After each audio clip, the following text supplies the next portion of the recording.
Hey everyone, welcome back to the Open Campus Unit 2 संप्रेषण और संचार के विद्युत रूप। चैप्टर 1 संप्रेषण के प्रकार। प्रस्तावना। संप्रेषण कम्युनिकेशन का अर्थ है भावों, विचारों या सूचनाओं का आदान प्रदान। यह मानव जीवन का अभिन्न हिस्सा है जिसमें व्यक्ति अपने विचारों, भावनाओं को व्यक्त करके दूसरे तक पहुंचाता है।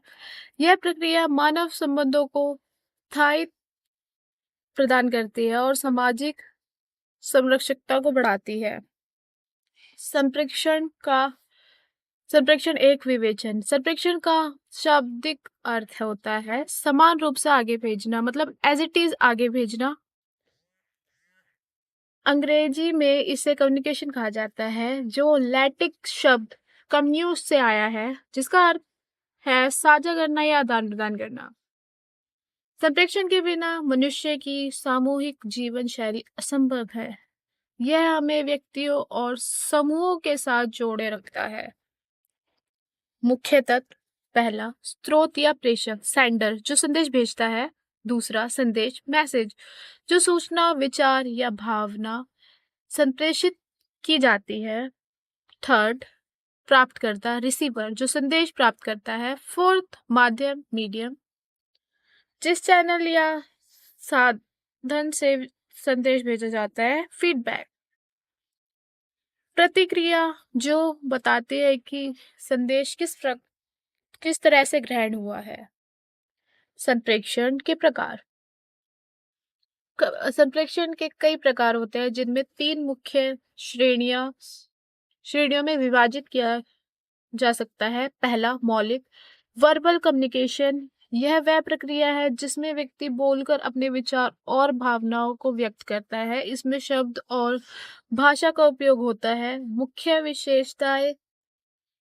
पहला, व्यक्ति आमने सामने होता है। दूसरा, इसमें सीधे संवाद होते हैं। तीसरा, वक्ता अपनी बात तुरंत स्पष्ट करता है।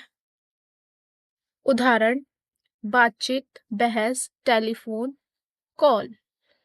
लाभ, आसान और त्वरित होता है।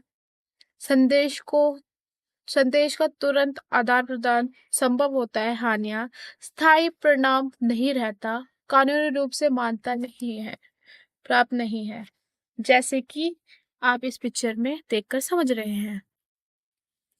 ये है मौलिक यानी कि वर्बल कम्युनिकेशन। दूसरा, अमौखिक संप्रेषण, नॉन वर्बल कम्युनिकेशन। यह वह प्रक्रिया है जिसमें बिना बोले ही हाव भाव, संकेत या प्रतिक्रियाओं के माध्यम से विचार व्यक्त किए जाते हैं। मुख्य विशेषताएं, संकेतों, चित्रों, प्रतीकों आदि का प्रयोग होता है। प्रतीकों यानी कि कोई चिन्ह, कोई साइन। उदाहरण, ट्रैफिक लाइट, इशारे, चेहरे के भाव। लाभ, स्पष्ट और तुरंत समझ में आता है। हानियां, सीमित जानकारी दी जा सकती है। सभी संकेत हर जगह समान रूप से नहीं हो सकते, जैसे कि ये एक संकेत है, साइन है, तो आप इसे देख के समझ सकते हैं। तीसरा, लिखित संप्रेषण, रिटन कम्युनिकेशन। यह प्रक्रिया जिसमें व्यक्ति लिखित रूप से संदेश भेजता है। लिखित संप्रेषण सबसे पुराना और स्थायी माध्यम है। उदाहरण, ईमेल, पत्र, नोटिस, व्हाट्सएप संदेश। लाभ है, लिखित संदेश को भविष्य के रूप के लिए सुरक्षित रखा जा सकता है। स्पष्ट और मानक भाषा में लिखा जाता है। हानियां, लिखित संप्रेषण से अधिक समय लगता है, लिखने में ज्यादा समय लगता है, और ये सभी लोगों के लिए उपलब्ध नहीं हो सकता। आप इस पिक्चर को देख के समझ सकते हैं। संप्रेषण की चुनौतियां। संप्रेषण में कई प्रकार की चुनौतियां आ सकती है। पहला, भाषा की समस्या, भाषा समझने में कठिनाई हो सकती है। दूसरा, माध्यम का चयन, सही माध्यम का चयन नहीं होने से संदेश सही रूप से नहीं पहुंच पाता।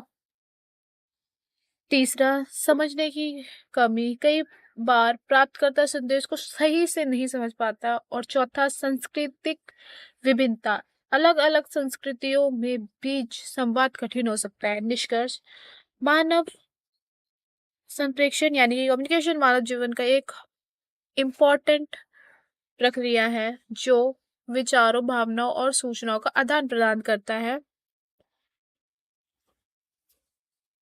इसके बिना सामाजिक जीवन और संबंधों का विकास संभव नहीं, चाहे मौलिक हो, अमौलिक हो या लिखित।